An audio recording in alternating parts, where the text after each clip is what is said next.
Without further ado, please welcome Senator Mike Rounds.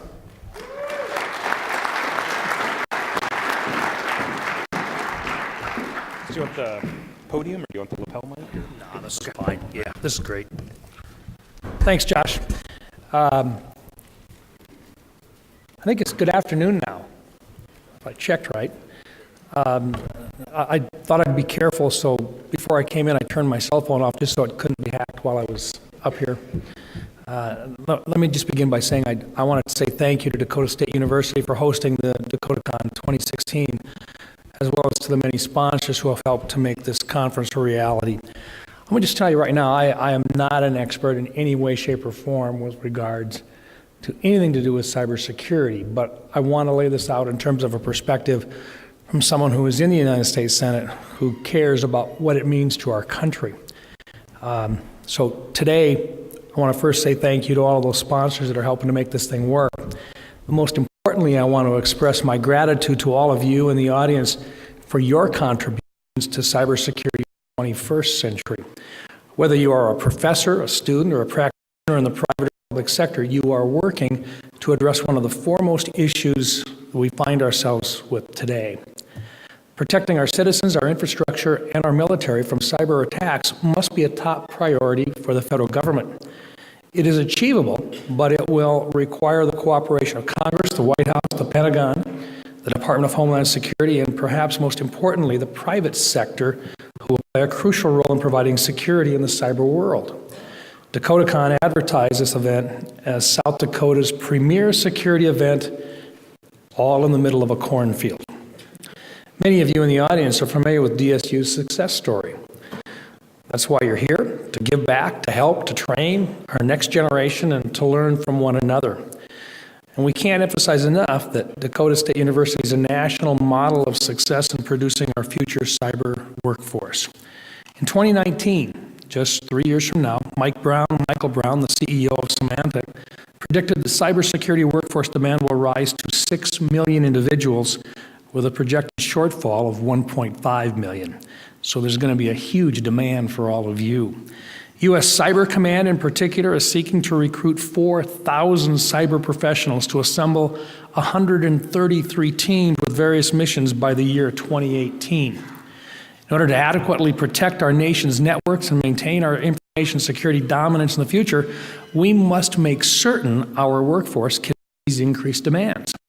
And DSU is doing just exactly that right here in South Dakota.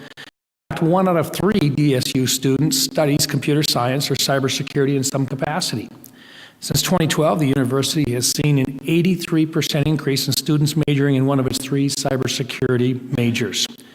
DSU was also the first college in the United States to offer a major in cybersecurity and is one of 14 universities endorsed by the National Security Agency as a center of academic excellence in cybersecurity operations. I'm proud of all the work DSU's leadership, professors, and students are doing to become a national leader in cybersecurity education and training. This success is a result of the committed faculty and university's leadership's efforts to integrate technology into the culture of the entire campus.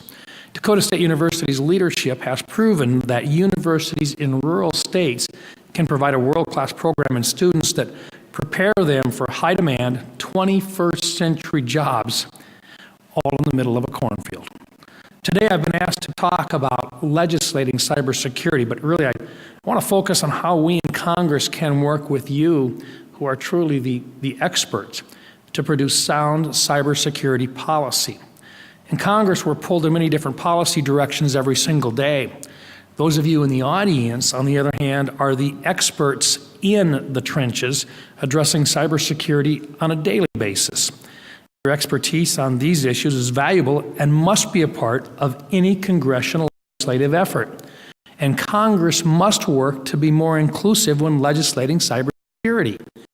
After all, Congress simply makes the law. You are the ones who will be most affected when a bill goes into effect. So after my remarks, while I'm happy to take your questions, I'm more interested in hearing from you on how we can better address our cyber challenges. That being said, let me quickly update you on what we're working on in Congress related to cyber at this time. I'll Start with the Bipartisan Payments Innovation Caucus, which I'm co-chairing with Senator Gary Peters of Michigan. The goal of the caucus is to explore new and innovative technologies in the payments industry and to address how we can protect our online payments from cyber threats. This is especially important to me because, well, and to South Dakota, as we have been a leader and an innovator in the payments industry. The technology payments industry impacts nearly every corner of our economy and is changing just as rapidly as it is growing. As technology has expanded to the reach of mobile payments, South Dakota's role in the world economy has grown substantially as well. Sioux Falls has been called the town that credit built. And a few months ago, I visited a startup company in Rapid City that is rolling out a new point-of-sale device that uses biometric data to authorize a payment. I'm proud of South Dakota's leading role in payments innovation, yet it highlights the need to keep consumer data safe from hackers by enacting proper security measures to combat online threats. Our goal with this caucus is to make sure that all interested parties are aware of the issues important to the industry, to meet growing needs, and to keep consumer data safe and secure. One piece of cybersecurity legislation in which we've listened to industry to craft was the Cybersecurity Information Sharing Act, or CISA, which passed the Senate with my support and was signed into law last December. Many of us in Congress understand that CISA is not a cure-all for cybersecurity, but what it does offer is a voluntary program for businesses to participate in cyber threat information sharing with appropriate liability protections. I welcome comments from the audience as to how this legislation could be improved, as well as offer alternative policy options to improve cybersecurity. In addition, Congress also recently passed the North Korea Sanctions and Policy Enhancement Act with my support, and it was signed into law on February 18th of this year. This law empowers the U.S. Treasury Department to freeze the assets of North Korean entities who engage in significant malicious cybersecurity activity. This law and the Treasury Department sanctioning authority sets a precedent and expands the tools available to the U.S. government to respond to a significant malicious cybersecurity attack. While these efforts are a step in the right direction, more must be done. Congress must work to establish business-friendly rules that can be used for the private sector and the federal government. We must incentivize the public sector to invest in increasing its network security. We must find opportunities to provide legal clarity on permissible tools so cybersecurity professionals can do their job with confidence. And we must also address cyber threats under the national security umbrella. As a member of the Senate Armed Services Committee, we have been looking intensely at cyber threats from a national security perspective. In the 21st century, it doesn't take a large army or the latest defense technology to tap into a nation's critical infrastructure, which could damage a nation's entire economy and significantly disrupt daily life. As our enemy's tactics grow more sophisticated, we must be even more diligent in our defense. This brings into question the role of the Defense Department with regard to cybersecurity. An important component of the United States national security policy is having a strategy in place to make certain our country is prepared to respond to a particular event. After countless armed service meetings and briefings, I found our readiness in the cyber domain lacking. Congress has not yet determined what constitutes an act of war in the cyber domain. It needs to do so before an attack occurs to enable the Pentagon to respond in real time, since cyber attacks happen literally in milliseconds. A cyber attack does not allow time for deliberation and debate, as is the case in conventional warfare. In my view, a cyber attack on critical infrastructure that causes physical damage and affects a kinetic attack could be considered an armed attack. One might warrant a military response. The Pentagon can respond to an attack on its own networks, as it has the right to self-defense. The standing rules of engagement to fire when fired upon. But these are defensive actions. It is also critical for the Defense Department to have the offensive, maybe call it counterstrike capability, to deter an attack on critical infrastructure. Such an attack can already be perpetrated by a number of state actors, countries in particular. One day, if not already, a non-state actor may also have the ability to mount such an attack.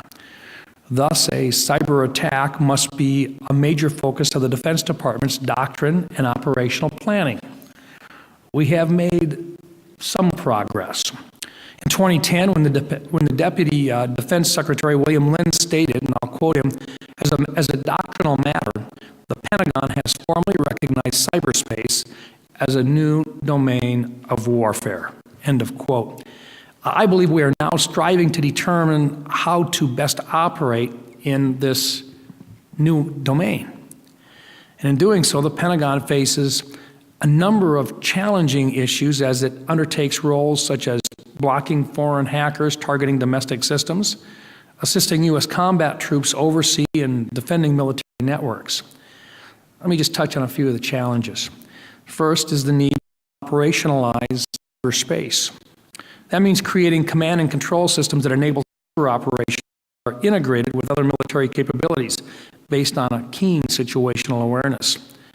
A second challenge is formulating and maintaining deterrent strategies as the range of actors and capabilities continue to evolve rapidly and very unpredictably. A third challenge, and one of particular interest to me, is clarification of the Pentagon's authority to respond to attacks on critical infrastructure. In the days ahead, I look forward to working with my Armed Services Committee colleagues in helping the Defense Department meet these challenges. And time may be short. According to reports, the terrorists responsible for the recent attacks in Paris used sophisticated encryption apps to communicate and carry out their attacks. This is further proof that our enemy's technological capabilities are growing more sophisticated. In some ways, we face a situation which is not unlike the situation our armed forces faced in the run-up to World War II. At that time, our Army and our Navy were compelled to rapidly acquire and operationalize new military technologies and their associated operational concepts. They were compelled to do so in the face of potential enemies who were already far advanced in adoption of such revolutionary technologies and concepts. I see it as my job and the job of my colleagues to make certain we get it right sooner this time. One example of our to improve cyber defense, the Department of Defense Cyber Support to Civil Authorities Act of 2015, which I offered last year. The provisions of this bill were included in the National Defense Authorization Act for fiscal year 2016. This provision, which is now law, will require a comprehensive plan for U.S. Cyber Command to support civil authorities in responding to cyber attacks by foreign powers against the United States. This contribution is but a small step forward in increasing our preparedness. Importantly, any national defense cyber strategy must be ungirdled by a solid core of cybersecurity professionals who can implement that strategy. We're talking about you. With that in mind, I recently introduced the Cyber Command Employment Personnel Training Act of 2016. This bill would improve the Department of Defense's hiring practices for cybersecurity professionals by making certain that the department's hiring officials are trained on new rules for hiring and pay flexibilities for civilian cybersecurity employees. These rules permit faster hiring and higher pay for these employees than is normally the case for the U.S. Civil Service. Improving the training for hiring officials at the Department of Defense, who play a vital role in the hiring of civilian cybersecurity professionals, can help assure the U.S. military is working with the best talent possible. Additionally, it will enhance the Defense Department's ability to hire young, qualified cybersecurity professionals from schools such as DSU. Specifically, the bill will require training for department-level human resources staff that manage the civilian workforce, training staff that write implementing guidance for hiring and pay flexibilities, and also training supervisors and hiring managers that use or would use the flexibilities that are allowed within this bill. There is a great amount of work to be done to meet the many challenges of cybersecurity, but I really believe, I'm confident, that we can meet these challenges. Just as our can-do American spirit founded our nation, settled the West, won 2 world wars, and put a man on the moon, so can we conquer the cyber world and mitigate its threats. We have the most innovative military and the most innovative economy in the world. And we have men and women, like you, committed to addressing cybersecurity concerns in the 21st century. I hope that DakotaCon 2016 has furthered the dialogue for all of you on how we can best protect our citizens, our military, and the federal government from cyber threats. With that, let me just open this up, and I'd be happy to answer any questions you may have. I'm happy to see that you've gathered here. I know that you've got some competition and so forth going on later in the day and so forth, but I just want you to know that you truly are on a leading edge of something here that a lot of folks are struggling to understand and to learn about. And in doing so, we're trying to integrate into what we see and the challenges that we see. We're trying to integrate ways in which we can utilize the talents that you're developing and may in many cases already have developed. So with that, let me just open this up. If you've got questions, thoughts, advice, I would be more than happy to have you express them at this time. Yes? How do you recommend balancing the need for privacy and encryption with the need for law enforcement to be able to remove that encryption possibly? In applications of Multi-billion-dollar question, and we truly are struggling with that right now. I think you saw earlier, I think there was a bill that was going to come before Congress, and now I'm not sure that it will, which would have made some sort of a guidance required that would have said something along the lines of, if you're going to create an encrypted item, they were going to debate at least the possibility of requiring that you also be able to share with law enforcement how to get into it if necessary. Now is the case with Apple. As we found out, they went out and let's just call them cybersecurity experts, security experts, have found a way to get into it. And now I notice that Apple is saying, well, wait a minute, how'd you do that? One way that we might want to talk about this, and we had a little bit of a discussion on this earlier in the day, there are the good guys who would love to figure out ways and challenges of getting in and around into areas that normally would be considered private. But how do you identify who the good guys are, who are trying to find ways to get in and to fix things, versus the guys who are trying to get in to be able to take advantage of it for inappropriate purposes? Maybe one way is to identify up front who the good guys are, to have them literally identify themselves up front. And in doing so, to provide some sort of protection for them for getting in, as long as there's some point in the future where they clearly have to identify that they've gotten in, and will then share what those holes are, how they did it. This is brand new. This is not something that we in Congress have found ourselves facing on a daily basis. In a lot of cases, there's years and years of court documentation about what invasion of privacy is. And in many cases, it has not been something which has been legislated. It's been a constitutional discussion about personal rights. So this is kind of new for us. And part of it is learning just exactly what the thought processes are about what is private, what is not private. And if someone has the capability to get into it, do they have an obligation to notify folks that they've got a door or a window open? It used to be that on Main Street, police officers wouldn't go around and check all the doors and windows of mercantile establishments, but the merchants would walk out and they'd hire a mercantile group that would every night would go around and check doors, check windows, and they'd walk into if you left it open, they'd walk on in and make a call to the owner and say, hey, you left your front door open, or you left your back door open, or gee, you got windows open down here. And they were never charged with breaking and entering. They were expected that was part of what they did. But they were identified up front, and they were licensed. I don't know if there's any possibility on something like that or not, but there may be some possibilities that would work because we've clearly entered a new reign, or we've entered a new era where you've got folks with capabilities and education and talents that can be used for good. The question is how do we access them? And I'm not sure if I'm answering the question or not, but I really think we have to talk about, I like the idea that Apple had said, look, we're not going to give you information because we've got an encrypted system here, and if we did that, then what we've encrypted here, it's no longer as solid as it was before. But I also think the surprising move in this is that it wasn't as encrypted as what they thought it was. It wasn't as secure as they thought it was, or it wouldn't have been broken.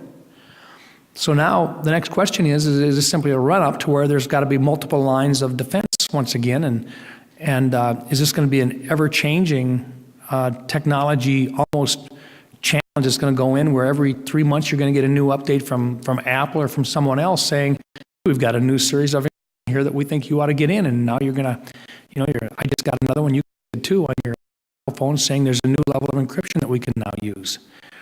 For a while, I think that's what we're going to see is it's going to be a strategy of, we can make it better, we're going to make it faster, we're going to make it bigger, just like we've seen in defense strategies with regard to first, second, third, fourth, and now fifth generation fighter aircraft and bomber aircraft. So the race is on. I don't have a better answer right now, but that's the reason why we're here is to say, look, we got to learn about it. You folks are going to live with it. You folks understand it better than we do. If you can help us by giving us information, maybe you can stop us from doing damage by writing the wrong kind of a law. And if we try to write it in a void, we'll make a mistake. So as much as anything else, it's look at it and tell us what can be done, what can't be done, what you see as right, and what you see as an inappropriate way to try to legislate a language that's going to hurt our ability to protect the security of this country. Yes, sir. Yeah, so thank you for being here. Along those same lines, you spoke about speaking to experts when you were discussing the Cyber Information Sharing Act. It's been my impression from everything I've read that the vast majority of experts in the field were publicly against it, namely Facebook, Microsoft, Google, all of those companies that theoretically would have benefited from the information sharing. So what did that conversation look like in Washington? How was that decision made given that there was opposition from the experts? Question, how was it when there was opposition from a lot of the groups that were out there? A lot of it was a matter of what could be done at the time, because in the Senate, it's not a matter of what can pass the House of Representatives. It's a matter of what can pass the House of Representatives and the Senate. In the House of Representatives, which is primarily Republican, 51% of the folks together can make a deal. In the Senate, it's not that way. It takes 60%, which means you've got to have Republicans and Democrats side by side agreeing to something. So it slows the process down. It allows for more discussion to occur. But when it's all said and done, it's a matter of what can both parties agree is something that is livable today. When it was all said and done, this was the closest thing that we could come up with to something that those individuals who were directly involved in the negotiations felt was the closest thing that they could get. And it is not perfect, and they'll all tell you that they don't think it was perfect, but they thought they had moved the ball forward somewhat. And that honestly is the way that in the Senate you'll find most items addressed. It'll never be perfect for one side or the other, and you'll have very strong points of view on either side, but it'll never even get to the floor unless you have 60 votes out of 100 that even agree to discuss the bill in the first place. In other words, in the Senate, just to debate the discussion on CISA. Before you ever amend it, you had to have 60 people agree out of 100 that they would begin to debate. And what's happened over the last couple of decades is they want their deal made before they ever get it to the floor. And then once it gets to, so that before they'll even allow, either party will allow the 60 votes to happen, they want most of it put together. And then once they get it to the floor, then we can have debates on discussions based upon the rules that are set aside for each separate bill that comes up. And then they may say we're going to allow for 10 amendments, or we're going to allow for 3 amendments per side, or we're not going to allow any amendments at all. It's whatever the groups decide on before they ask for the 60 vote count. And then once that happens and it's brought to the floor, based on the rules in place, you may have small amendments, you may have some large amendments that are debated, but you still, when you're all said and done, in order to stop debate on the bill, you got to have 60 out of 100 that have heard from their constituents, have heard the positives and the negatives, and now weighed, is this better than what it was before? And in this particular case, what you ended up with was a group of folks out there saying, look, we know it's not perfect, but at least we've moved the ball forward from where it will be, and it'll give us a chance to take the next steps. And in many cases, that happens because there are certain folks within each conference that have more expertise in an area than others do. And the more of those individuals that you can make contact with and share that information with, the better off you are.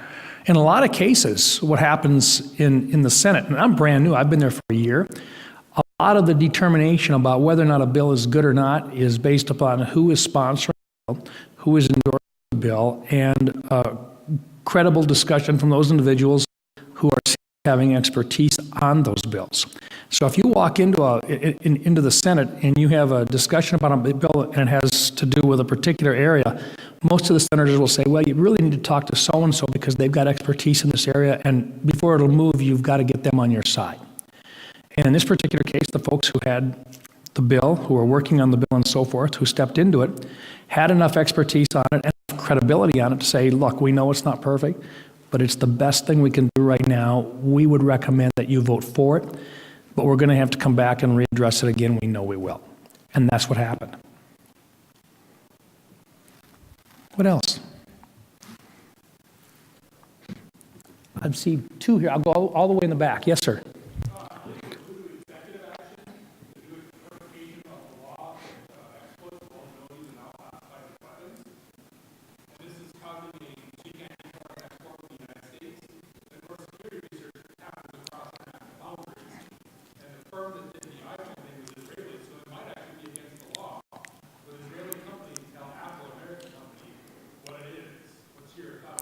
Well, I had wondered where it had come from because I was not aware of where they were at, where they had done it.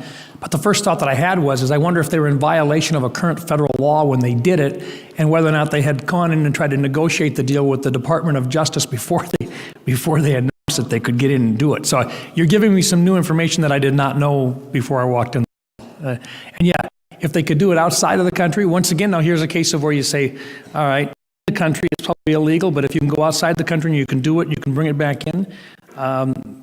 You found another way to skin this thing, and I didn't realize that it was that particular case. But that was one of the questions that we had earlier this morning when we were discussing it. Was I wonder how they got past that point and whether or not they'd picked up immunity before they ever did it. So thank you for sharing that. I'm learning. There was another question down here. Yes.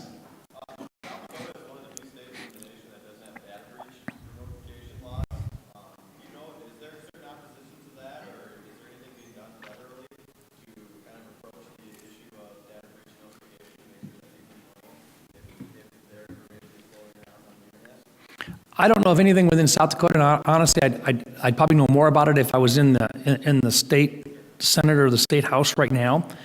And once again, when you start talking about whether or not you're creating a law, are you creating a crime, and whether or not, it's one thing to have a data breach and to be responsible for it. The question is who is responsible for the data breach? It becomes more complicated because you have multiple entities that may be responsible. And I'm not sure if I'm going down the same path that you're wondering about, but let me just give you an example. In our Innovations Caucus, our Payments Innovations Caucus, if you have a data breach right now, if you talk to the banks, they're saying, look, our systems are we're getting pretty good with it, but we're pushing merchants. And if you take a look at where the data breaches have occurred, they've occurred at the mercantile level. Well, the merchants are saying, look, we're using systems that are set up by banks. They're the ones that really should be following this stuff up. Now, they've both got good points, but now do you make a corporation criminally liable for something, or do you simply say there is if you're found civilly liable for it, if you've got a problem on it, that's one thing to have to pay back and to make people whole who have been damaged by a breach of security that's cost someone something. But do you then make it a criminal offense? Now you're talking about an entirely different thing. And I think that's probably where part of the question is do you take someone who is really the victim and you now say, because you were the victim on this thing, you didn't have appropriate security in place, we will now charge you with a crime. Well, how do you, I'm not sure you're going to get real far with it that way. Is that what you're wondering about?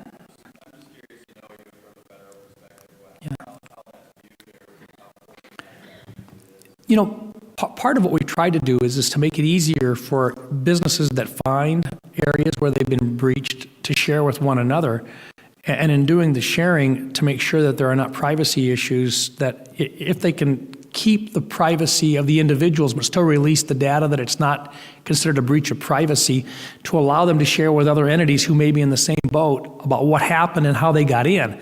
We're trying to make it easier for them to do so, and that's what the legislation has been focused on in the past, is to make it easier for businesses to share that data so that once it happens in one place, it doesn't happen again and again.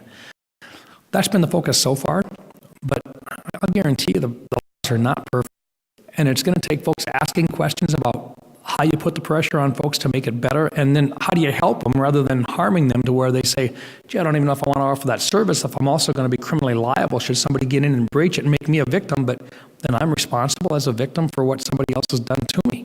Is there a level of competency which is expected? Okay, it's kind of like liability. You have gross negligence, and then you have negligence. If you get to the point of gross negligence on something, you may very well have some criminal issues involved in it. But if you simply have negligence, it means you might not have done your best job, but you didn't do anything intentionally wrong. And there's a difference between the two. Perhaps sometimes in the future, and this is where you folks step in. Is there a way to determine gross negligence when it comes to security? Is there a way to identify negligence versus gross negligence? And is that something that we want to be looking at the federal level? I think whatever you do, when it comes to security breaches and so forth, because of the interstate commerce clause, information that goes on, it crosses all state lines, you'd be much better off to have a national standard as opposed to a state standard. Yeah. Okay.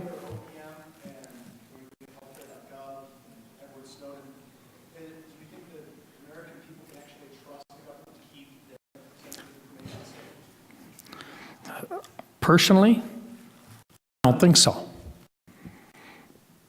I think I've got on my staff, I've got 4 people that got hacked. These are folks that have been longtime employees of the federal government. They've come in, they've worked with me, they've been hacked. They've been assured that they've got coverages, protection, but that data, I mean, look, I'm one of these folks that has a real question about it. With all due respect, I don't trust any more information with the federal government than I absolutely have to. And the reason is because I have no reason to believe that they're any better than anybody else at keeping data secure. And I think they're just as vulnerable as anybody else is when it comes to being hacked. And that's part of the problem we've got right now. You take a look at the payroll records, and you take a look at the personal information that's been lost so far by a fairly large number of individuals. I mean, millions of people. And I know what it's done to the folks in my office and how nervous they are about the fact that for the rest of their lives they're going to wonder when it shows up, personal information about them and their families. And I was irritated. I mean, we were all mad about it. And you wonder how in the world can this kind of a data breach happen to the federal government who is telling the rest of us what we're supposed to be doing. So, when we start talking about, well, we're going to make people share more information with the federal government, there's a group of us, and it's a fairly large group, that says, time out here for a second. If we're going to be doing that, better darn we'll be able to offer some additional assurances that the data that we are keeping, we're going to do everything we can to protect it, and we've got some double checks on it. Let me just step in on one thing, and then I know I'm going past my time, but there's something here. It's an oversight responsibility that we've got, and sometimes we're not really good at oversight, and it's something that we're going to be talking more about. I believe we've got oversight committees, but every once in a while we get frustrated because even though we're a Congress, sometimes we don't do a good job on oversight because in many cases we have limitations about what we can do. We can bring it up, we can talk about it. I did an oversight hearing yesterday on the Corps of Engineers. We were talking about the fact that they had a major flood in 2011. In fact, I called it the Corps flood of 2011. They had major water come into the basin, the upper Missouri River Basin, in 10 and 11. They had the dams full. Then they got a huge rain in March and April, and in May. And in doing so, they weren't prepared for it. And they had a major flood. In fact, it was over the banks for probably close to 3 months. Well, you look at it and you say, how'd this happen? And you go back in and they can give you reports and studies, and one of the reports said, we just didn't have enough data about how much water was coming in. And back in 2014, they actually said, we got to have a report, we've got to put in more water monitoring, we've got to find out how much the soil can hold, how much moisture in the soil, how much back we've got, how much water we've got coming down through the creeks and all the tributaries. They've been doing it for 60 years. But now they need all this additional information in order to be able to accurately determine how quick the water's coming in. So in 2014, they were authorized under what they call WRDA. And in WRDA, it directed them, along with a couple other departments, to put together, to come back in and to lay out a plan to get all of this stuff ready to go. They helped write it. Yesterday at our hearing, they announced, well, we just haven't done anything on it because we don't have the money from Congress. I said, what do you mean you don't have the money from Congress? You helped write the bill. It's been 2014. You had 2014. You had 2015. You had 2016.